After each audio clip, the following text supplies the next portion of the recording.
Indie Law offers innovative year-long plans and flat fee packages. While based in Chicago, Indie Law serves business owners all over the country. Though the firm is still under 2 years old, Indie Law has already served hundreds of clients and manages the Friends of Indie Law Facebook group. This is an aside. Joey came to see Tyson and I back in the day before he moved to Chicago.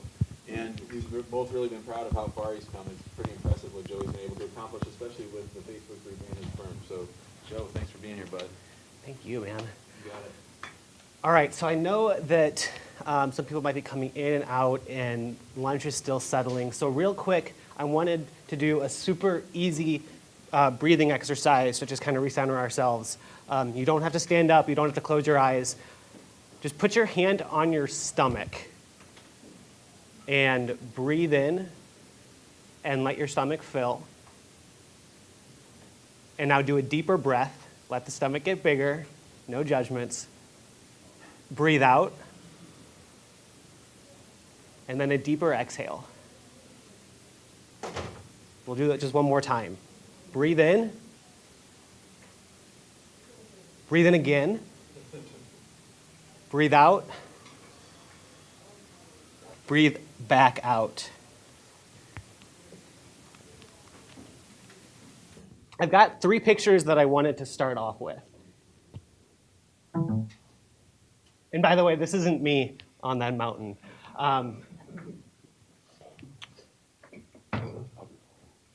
Okay, thanks, Jim.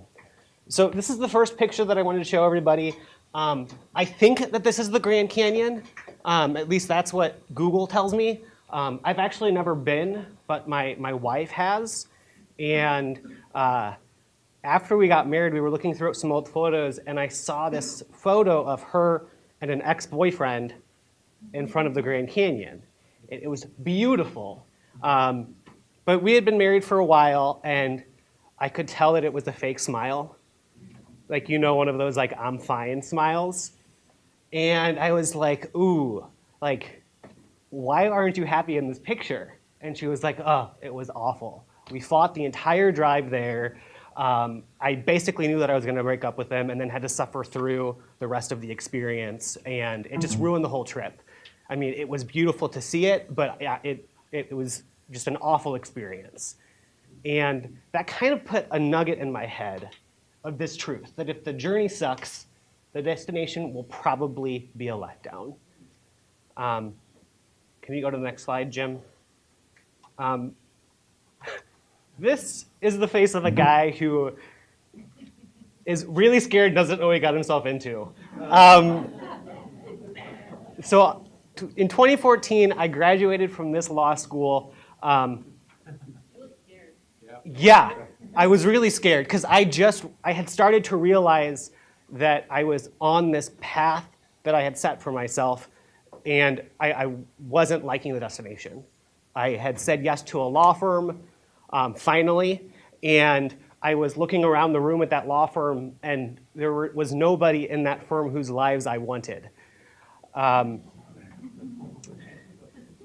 Third picture.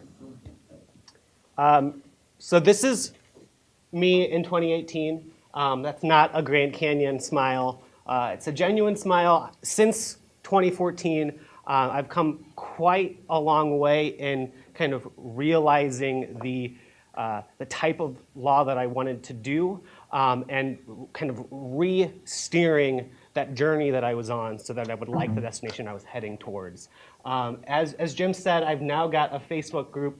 It's kind of hard to see, but it's just over 7,000 members of creative small business owners. I'm a trademark attorney. I work with a lot of Etsy sellers, handmade artists, wedding industry clients. And so I'm going to unpack how that happened. So we're going to get into how I have built a tribe on social media. But before we get into that, Jim, raise your hand if you've ever been to a timeshare seminar. Okay, so next slide, Jim. So my mom, who's like the best person ever, she's actually here today. We have a timeshare in Cancun, and every couple of years we go to Cancun, and one of my 7 kids has to go with my mom to sit on the timeshare. And it sucks. You already have the timeshare, you're already there, they're trying to upsell you all of these things. And they're just really hard selling you on this stuff that you don't want, and you're trying to enjoy your vacation. Next slide, Jim. I'm not here to sell you. This is not going to be a timeshare session. What I am going to talk to you guys about might not apply to you in your law firms as much as it has worked for me, but I hope that there are a couple of gems that you can take away from this. And going back, I don't really know how this happened, and I don't know if I could repeat it, but we'll get into the process of how I started. So I can now confidently say that I'm not your average attorney, but for a long time that was negative self-talk. I went to law school, it was really hard, did not expect the ranking system, so that was super stressful. I had a couple of, I worked really, really hard so I could get those things around my neck come graduation time. But I felt like I was always a less than attorney, and that made me not average. And I think a way that really captures that is my commitment to being a Joey as a lawyer. I've been called Joey my whole life, and when I was in law school and started practicing, people were pulling me to the side, whether it was family members, law school faculty, members of my firm, saying, "Hey, Joe, are you sure? We're putting something together for you. Are you sure you don't want to start by going Joe? Because Joey's probably not going to track super well in the courtroom. Like, you want people to take you seriously." And the reality is I've always been more of a natural peacemaker. I'm one of 7 kids. So again, thank you to my mom. And I'm in the middle. So for the most part, I play peacemaker. There are a couple of siblings who we fought a long time ago, but now we all get along. But in general, I hate fighting. I also don't like really overly formal settings. Anybody who's gone through law school knows that you have to go through all of these networking things, and you don't really know how to network very well, and you're also trying to get a job, and so you're trying to be who they want you to be, which can be really hard if you're like me and you're not a sports fan in St. Louis. I'm not saying that that's good or that's bad, but every time I would go to these events, I'd have to pretend like I liked the Cardinals so that hopefully they would hire me. And again, I kind of hate conflict. So the more that I was in the courtroom, the more that I was doing deposition research, the more I realized this is not going to be a good fit for me. And again, for a long time, I thought that all of these things, that me being a peacemaker, me not being a very formal person, me not really liking conflict at all, I thought that those were weaknesses as an attorney. And it took a long time for me to figure out what to do with that. So very, very long story short, I decided to lead that medical malpractice law firm without really a plan B in mind. Started co-working, working up counsel with a couple of different attorneys, started niching down, working with startups, then with small business owners, eventually got the confidence to go out on my own. And I like to say I jumped in entrepreneurship, but the truth is that I belly flopped into it, and it was painful, and it was really hard. And eventually I realized, you know what? I think that there's this niche that I can serve. There are these awesome people on Etsy who have really turned a business or a hobby into a business, and they don't really have any legal protection set up in place yet. And I think that I can do that really well in a way that other attorneys aren't doing. And since I said yes to that, it's just created some awesome things. So again, there's the Facebook group that has over 7,000 members. I now do a weekly show with Mitch Jackson, legalhour.live. Which actually has so much traction at this point that we've been getting messages, because we missed yesterday, saying, "Hey, we were waiting for the show yesterday. What happened?" So being able to go on an interview with a mentor and friend of mine is just amazing. And it's not just that I have a group, it's also really engaging. So you might not be able to read this, but the group isn't just about legal stuff. So my wife and I fight about this constantly. It's a really important issue. How do you define a few? 3 or more or 2 or more? I got over 700 people polled, over 110 comments, and you can see that I was in the far minority. My wife is always right, but if if you don't think that a few is 2 or more, you haven't taken the bar recently, because that's how they teach it. So I am technically right, but I can give her the win. One thing that I've learned is that traditional marketing has lied to us. Traditional marketing tells us that we have to market our firms, that we have to market our companies, that we have to tell people what their value is and how great of a company we are. And I think something that a lot of people, you're here because you realize that that's not the truth. You understand that it's about the humans behind the business. It's not just the business as a whole. And you don't just want to be this, where you can plug and chug anybody's face into a backdrop of a bunch of books.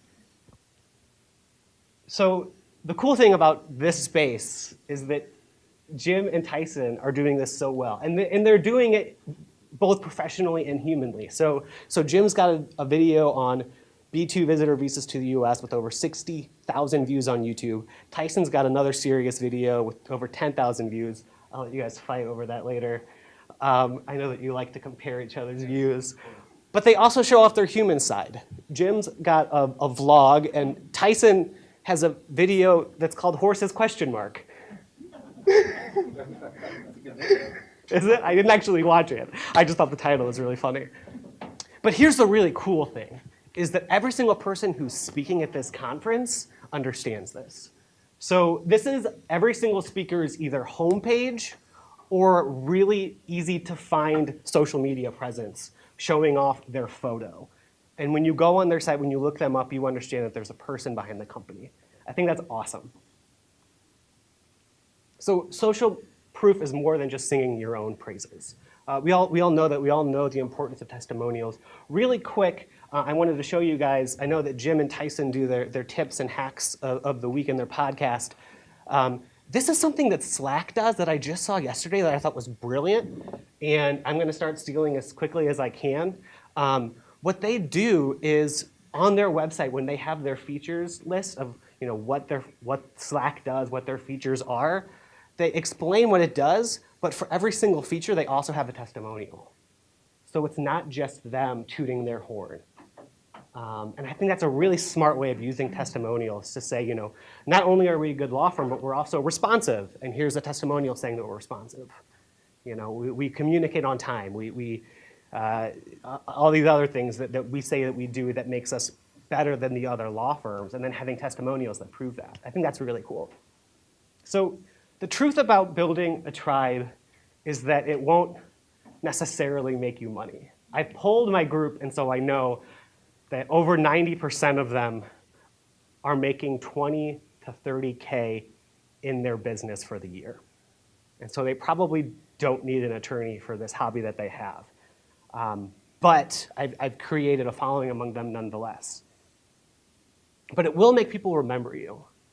And John Fisher, if you haven't read his book, Power of a System, it's amazing. And somewhere in your book, John, you talk about this problem that a lot of attorneys have where you can give them the best service ever, and right after it closes, they love you.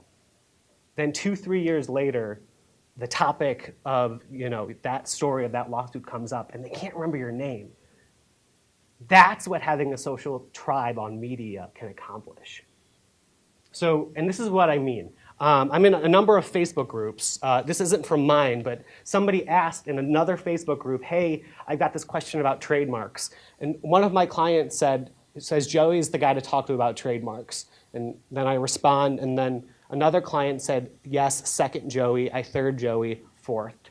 And all of these are either clients or people who are a part of my tribe who are promoting me really without me having to do any work because I have this tribe on social media.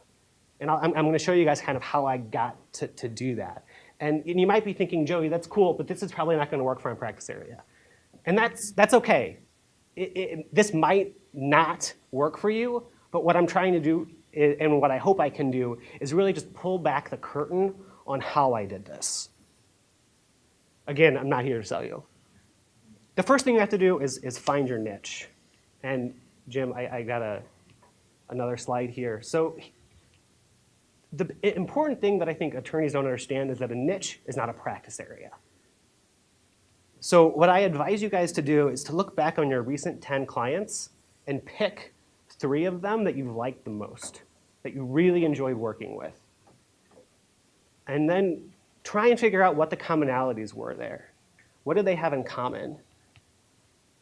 Are they men or women? How old are they? Do they have kids? Do they not have kids? Are their pets their kids? Are they new parents? What are their hobbies? What are their public concerns? And then you use that to find your community. And again, this is what I've done. The nice thing about Facebook, and I'll get into this later, Facebook is a really good social media platform where people like to be entertained, but they also like to be educated and they're looking for answers. So go and find 5 Facebook groups. Try and find them, some that have over 2,000 members in them, that are based on that niche of that commonality that you found. Either a passion of yours that they also have, or it's okay if you're not your target market. I am not a 60-year-old woman on Etsy. And then just spend a full week listening and engaging. Here are 4 groups that I am a part of actively. The first is called the Rising Tide Society. It was made by a woman named Natalie Frank, who was a photographer and calligrapher who, after running her business for several years, realized that she felt very alone and isolated, and that she knew that there were other people across the country and across the world doing similar things, but there wasn't a community for them to get together and share their stories and be better at business. And so she built a community called Rising Tide Society. Rising Tide lifts all boats. And now, pretty much across the country and across the world, they have monthly physical meetups as well as this digital community. So I'm in there. I'm in the Dibsado community. Dibsado is a CRM tool specifically for creative small businesses. So it sends out really beautiful contracts for electronic signature that graphic designers, photographers love to be able to send something that pretty. And then it also have workflows, tasks, all of that. Again, it's a growing group and it's really active. Manifestation Babes, one of my clients, she makes money somehow on just going live pretty much every day and talking about the importance of manifesting and vision boards and really helping businesses think and dream big about their business. And that's got almost 50,000 members at this point. And then Hoop Mama Designs, one of my favorite clients, she created a really successful business that sells digital design work. And so this group is where she educates and builds a community around teaching others how to do what she's done. So find those groups, just listen, and then when you start engaging, start with a service. So search in the group if you can for legal questions in your practice area. If you can find them, respond with a thoughtful and human comment. Do not ask for a call right away or drop links super quickly. Look at recent popular threads, and the nice thing about Facebook is that there can be a post from 2016 that asks about your practice area or whatever, and even though it's not recent, if you add a comment, then all of a sudden that bumps up to the top of that newsfeed in that group. So you can bring like a dead thread to life by commenting on it. And soon, and again, this is what happened, like I showed you earlier, they'll be tagging you when people ask a legal question because you've become known as that person in the group who's the go-to person. So here's a really good example. And this happened April 30th of this year. Somebody says, trademarks, who's got them? Do I need one? Is it difficult? I'd love insights from the bosses who've navigated this before. Thanks a million. One of my friends said, Joey, is you're human. I love that. And then she said, yay, I had some stuff. The next slide, we're going to really dig into kind of what I did here. So the first thing I did was I wrote a longer post, and then I provided a link. Thanks so much, Joey. A couple people said that they were vouching for me. I said thanks to them. And then she said, and he has a cute dog. Come on now. Real quick, Jim, can you go to the next slide? This is kind of dissecting that thread. So I responded with a customized, empathetic, valuable, and human response. This wasn't something that just was copied and pasted from a blog post. I thanked the person who recommended me, and then I mentioned the person who asked the question. I had a couple of tidbits, and then I provided a really powerful resource on our site, we have an FAQ page that we organize like almost like a table of contents of all of our blog content. And so every time we have a new blog post that's out, we update this FAQ page, and it's compartmentalized. So depending on whether you have a trademark question or an LLC question, they can look, find it, and we have a short answer and then a link to the longer answer in a blog post or a video. And so she says, thanks. Again, social proof. It's important to always say thank you to the people who are vouching for you, because that reinforces them doing it in the future. And then if they can add something fun and human about you, like the fact that you have a dog, that's a really nice bonus. Yeah. What is the ask page? It's ask.indielaw.com. What do you do there? So it's a static page where I basically have compartmentalized the different types of legal questions, breaking them off into sections. And then if you go there, you'll see it. I do need to update it. But basically, it basically says, here is either a list of places to go if you have certain questions that you need asked, or more likely, if you just started a business and you don't know what legal questions to ask, read through this, and here's the most popularly asked questions and the answers. And so it's just like section and then a bullet form of questions and answers and links. So real quickly, I just wanted to dig in on this point. I think it's really important. I think as lawyers, we tend to really like issue spotting and just giving answers. And the problem with that is I think that at the end of the day, they don't really want an answer as much as they want to be listened to and heard.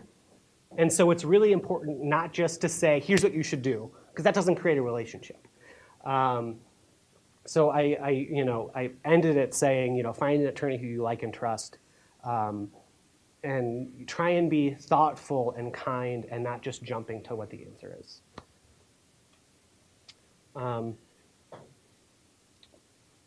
This just breaks down more kind of what this was again, if you couldn't see it before. So again, more social proof, people saying that they've worked with me. And again, it's because I'm working with those people in those groups that they know me. And then this is just my excuse to put a picture of my dog. Mr. Feeney. Be more than attorney who practices fill in the blank. So I recently started working with a social media expert on Instagram. Raise your hand if you're on Instagram. Raise your hand if you feel like you don't understand what you're doing on Instagram. So we started working, and he was like, Joey, I think it's important for you to be on Instagram because part of what I'm working on is speaking at conferences with a bunch of creatives in them. And those types of conference owners really like seeing really highly engaged Instagram presences. And so he said, well, do me a favor, do some research, try and find some attorneys who are really crushing it on Instagram. And what I found out was that there really aren't any attorneys that are crushing it on Instagram as attorneys, with Mitch kind of being the exception to the rule. But what he said was, Joey, we're looking at your past posts, we're looking at, you're giving legal tips, you're doing other stuff, but the stuff that people are liking the most are pictures of sorry, if we can go back, of your wife and your marriage. I guess, I have an older following, and so they like knowing that I'm like a good kid and that I love my wife. They love pictures of your dog, and they love it when you talk about your family and your Sicilian roots. And so those are your 3 types of content that you put out on Instagram. And then, yeah. I really think that you should also add your story from last night about how so many people tell you you're like the little nephew that takes care of websites. Yeah. One of my clients the other day came, we were talking about things, and they said, Joey, I feel like when I work with you, like you're like my nephew who comes over and fixes the computer. And that really is the type of relationship that I have with my clients. But you're right, I need to add more of that too. And like Mitch said, there's a way to tie those pictures or the starting point of those topics into your practice and why you're a lawyer and why you do what you do. So we can get started. Again, here are the 4 big steps. Find your niche. Again, it's not just a practice area. Find your community. I found it to be especially effective on Facebook. Start with a service. Yeah. and be more than just an attorney who does X. And again, going back to John and his book, the real value of having a social tribe like this is that you won't be the attorney that they can't remember. So I'm giving everybody homework, and I'm just going to give you guys a minute to do it. But go ahead and just text "Hi Joey" in your name to this number, and I am really excited to connect with all of you. Can we stay on that slide just so people keep the number? Thanks, Jim. Funny story about Jim. So I've listened to Tyson and Jim's podcast for a couple of months, and then eventually we met up. But on the podcast, Tyson, you always call him Jimmy. And we've talked about this. And so the first time we met at a bread co, Jim got there first, and I was like, "Oh, hey, Jimmy," and he goes, "It's Jim."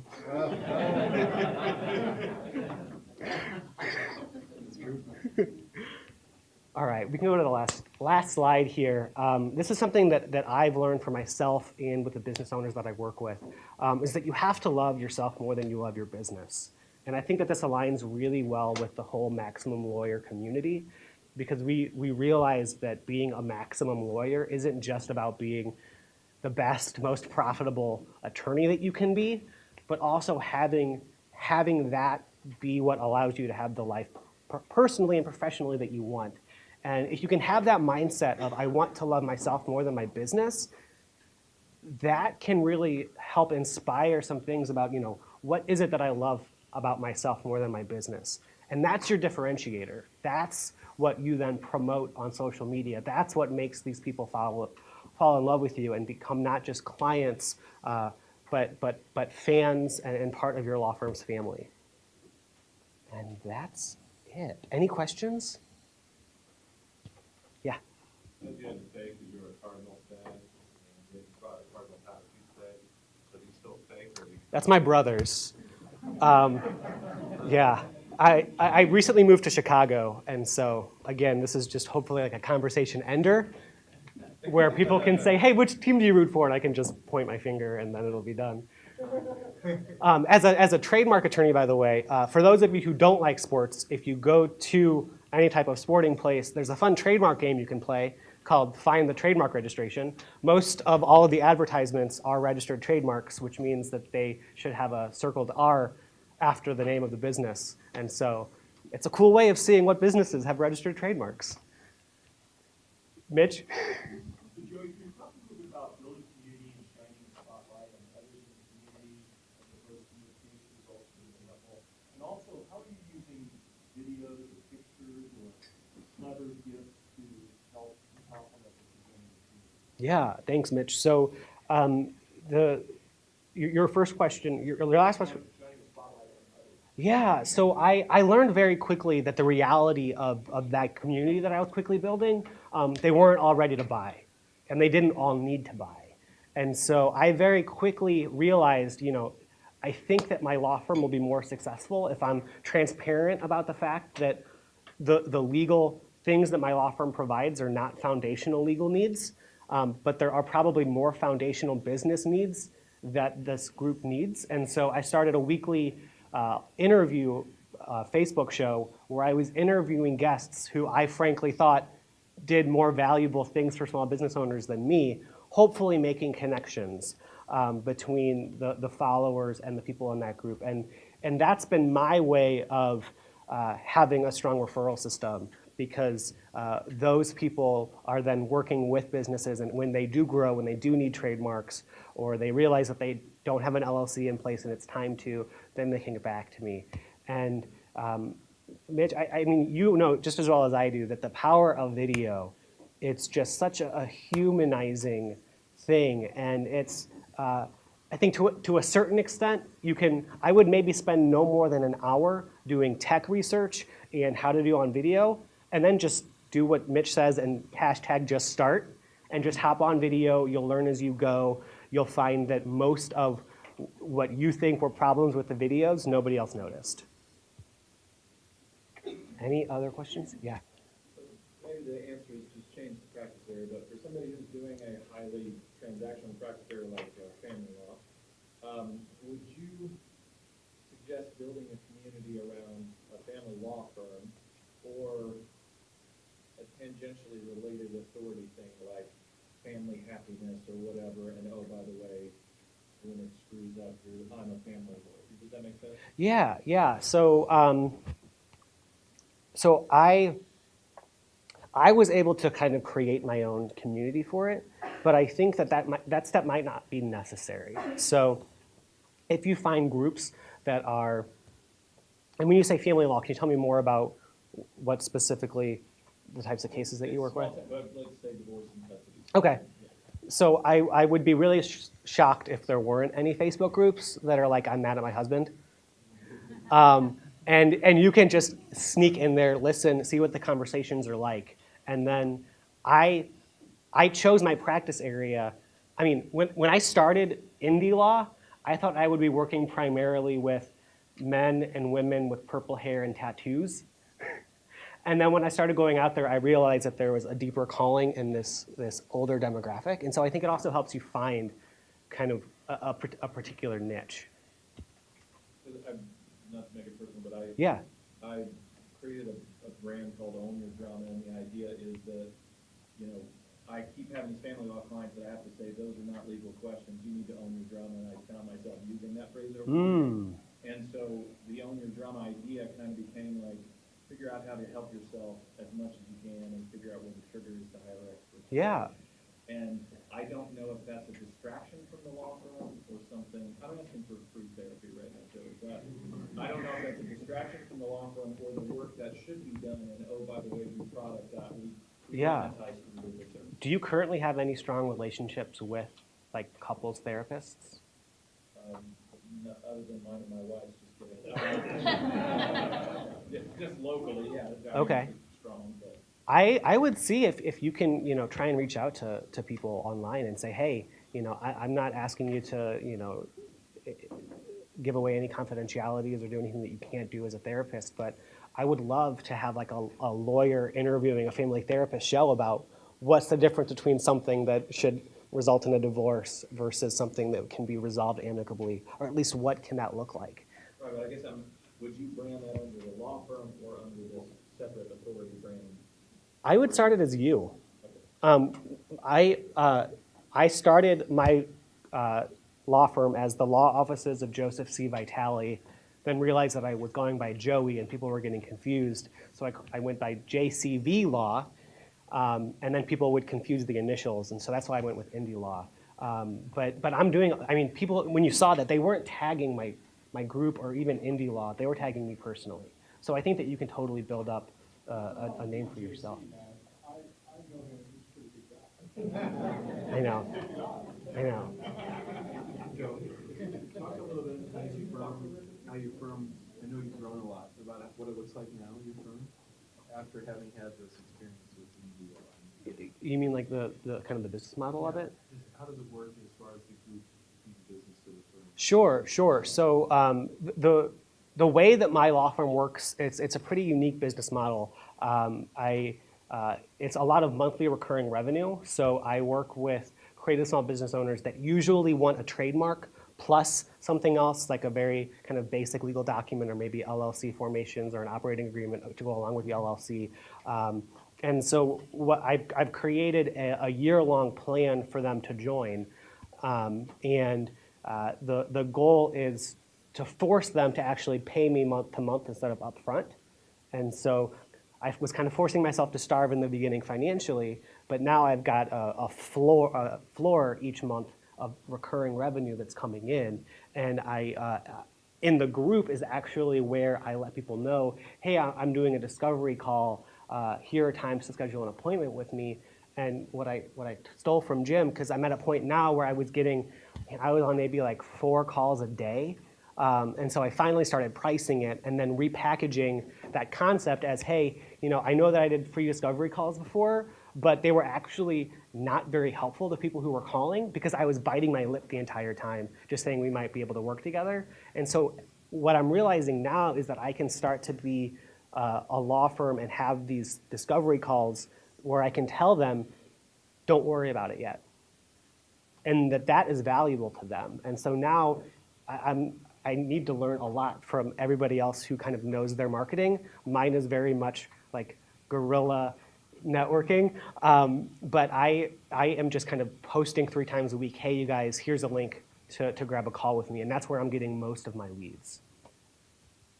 You should upsell and offer monthly marketing help as well to all these people. What do you mean by that?